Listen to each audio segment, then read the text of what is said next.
Well, I think certainly we were happy to have Charles back. I mean, Western Kentucky is better with Charles Bassey than we are without him. But I think Charles Bassey will be better for coming back as well. I think sometimes people forget that Charles could have just finished his senior year in high school. He reclassified. He's only 18 years old. And he'll only be 19 years old the day of the 2020 NBA draft. So there are still some things that he can improve and he can work on that will benefit him and put him in a much better spot next year than he was this year. But him coming back certainly has increased the optimism around our program, and I think it could be a very exciting year. Had a lot of time, since the season ended for basketball. So after 3 years with Stansberry looking forward, you factor in the Bassey thing. Just what would you say is a reasonable expectation, for this year? Well, I mean, that's a good question. I mean, I would say if you go back, the first time that Rick would have come here would have been 2016, and our program was in a very different place then than it is now across the board. I mean, from a roster standpoint, from a win-loss standpoint, and from a fan support standpoint. You fast forward to where we are now, this past year we had the largest per game attendance average that we've had since Ditto Arena was renovated in 2003. The year before Rick came here, we had the lowest per game attendance since 2003. So we've gone from the lowest to the highest in 3 years. That alone is a huge achievement. I look at the wins that we've had. We've had 7 wins over Power 5 programs in the last 2 years alone. You had to go back over 10 years to find out the last period of time where Western Kentucky had 7 wins over Power 5 programs. So those accomplishments have raised the bar of expectations, and that's good. I mean, we love the challenges that come with winning. Expectations are high. We embrace that.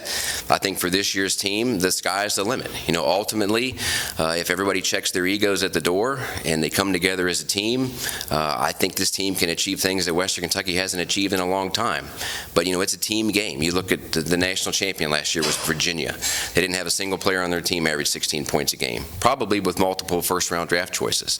But they came together as a team, won a conference championship, and then won a national championship. I think we can achieve similar things if we come together as a team, and that's what's exciting about this group. Todd, when it comes to football, the wins have not been there the last couple of years. You make a change. How do you analyze progress with that program?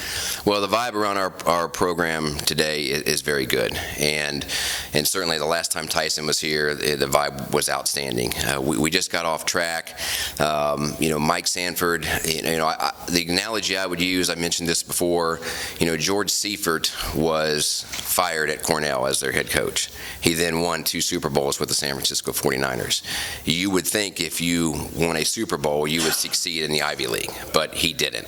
And I think Mike will be a very good coach. But our program just got to a point where we were headed down a path we couldn't continue. And bringing Tyson back has infused positive energy in every aspect of our program. Our players have a bounce in their step that they didn't have before. Our fans feel really good about it. And when Tyson was here before with Jeff Brom, that was probably the high water mark of our program. In the 100 years we've had football, we didn't put up numbers like we put up then. So we're thrilled to have him back. He's hit the ground running, and it's really completely changed the vibe around our program. Todd, since you mentioned Tyson, since you've now been around him for 7 months, do you see similarities with Tyson when he was here before, and do you see some differences with him this time around? Well, it's all positive. I mean, I certainly see similarities from when he was here before, but I think the Tyson Helton that we have today is even better than the one we had before. The one we had before was outstanding, but going to Southern Cal, being in the Pac-12 for 2 years, going to Tennessee, being in the Southeastern Conference for a year, I think has resulted in him dealing with challenges that he wouldn't have dealt with if he had stayed here. So, we're all a product of our experiences, and shared experiences benefit all of us. And so those 3 years, coupled with what he did before, I think have well positioned him to lead our program, and I'm really happy that he is. I want to ask you about the other coach here now, Todd, a different situation. What have you learned about Rick since you hired him? And obviously he's going into his 4th season.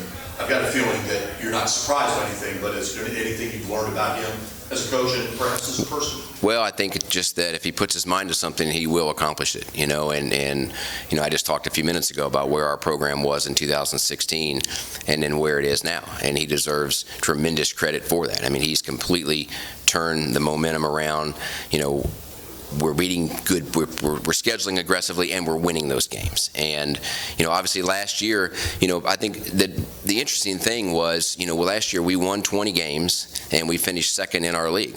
And yet some people were disappointed. That's, I think, a credit to him and what he has accomplished and really what the expectations of our program are. There are people in our league that if they won 20 games and finished second, they'd have a parade. But we did that. Obviously, that didn't meet the expectations that we all had, our players and our coaches specifically. We had high expectations. We came up a little bit short of those, but still had some really good wins along the way. It was a young team last year. The vast majority of those guys are back this year. Charles is back, as we just talked about, and I think we're well positioned heading into 2019-20. Is it difficult to schedule basketball games now, like down the road?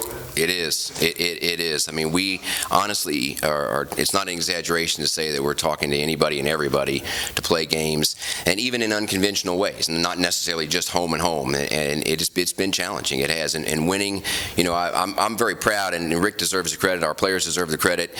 When you beat 7 Power 5 teams in a 2-year period, that's a huge accomplishment.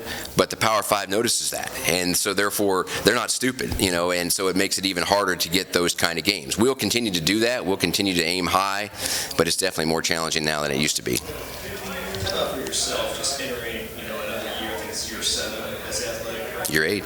Yeah. Year 8. Yeah. I mean, just been here for a while. I'm sure a lot of opportunities have come up, to move on. And a lot of people don't stay in places very long. What has it been about here that's really allowed you to stay, and just what that's meant to you?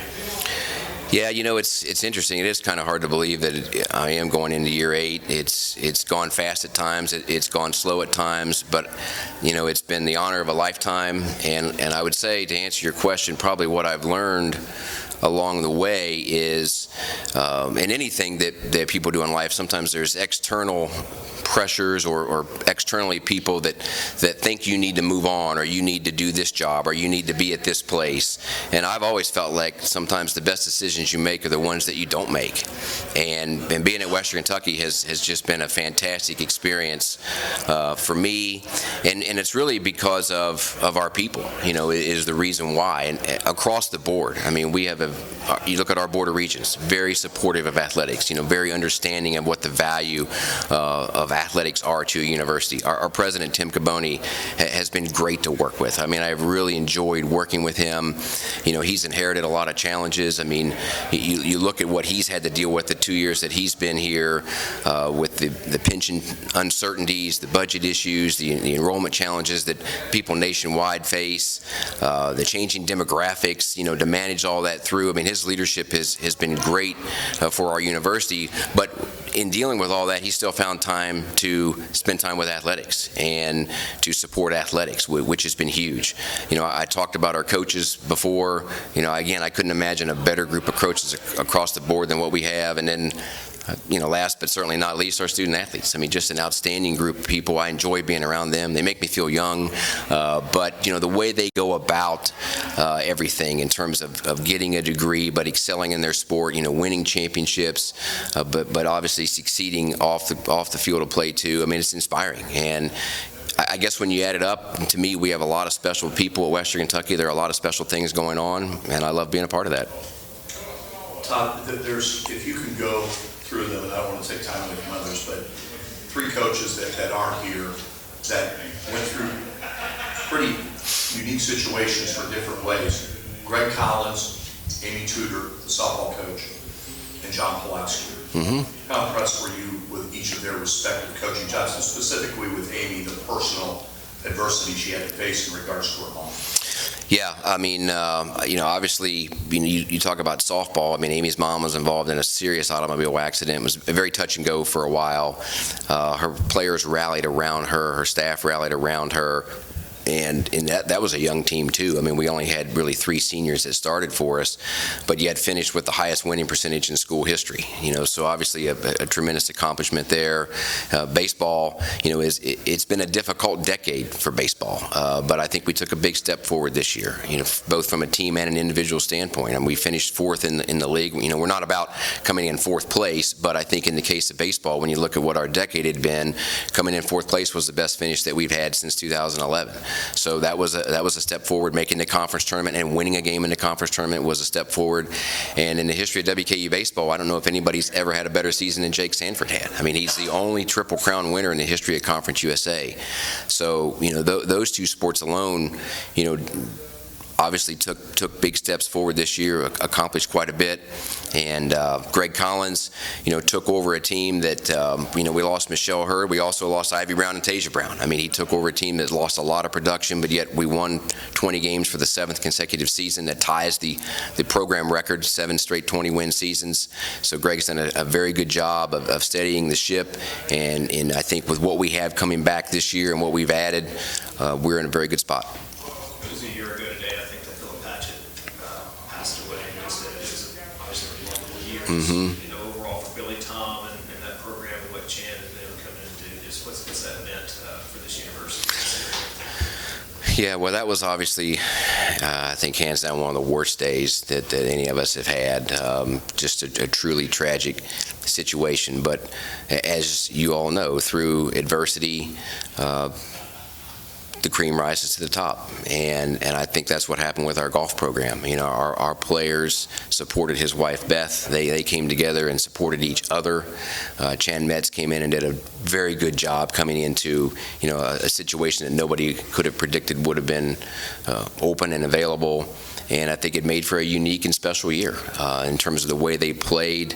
I know Zach has all the stats, but I think across the board, from stroke averages to a number of other accomplishments, it was probably the best team season we'd had since 2008. And then Billy Tom Sargent, I think, had the most accomplished season any WKU golfer's ever had as a WKU golfer, by making the NCAA championships and finishing 11th. And it's interesting, I don't know if you watched I'm sure you did, watch the U.S. Open, this weekend. Victor Hovland was the low amateur, broke Jack Nicklaus's amateur record for the U.S. Open. Well, Billy Tom Sargent beat Victor Hovland at the NCAA championships. So that kind of tells you the kind of year that Billy Tom Sargent had and the way he finished.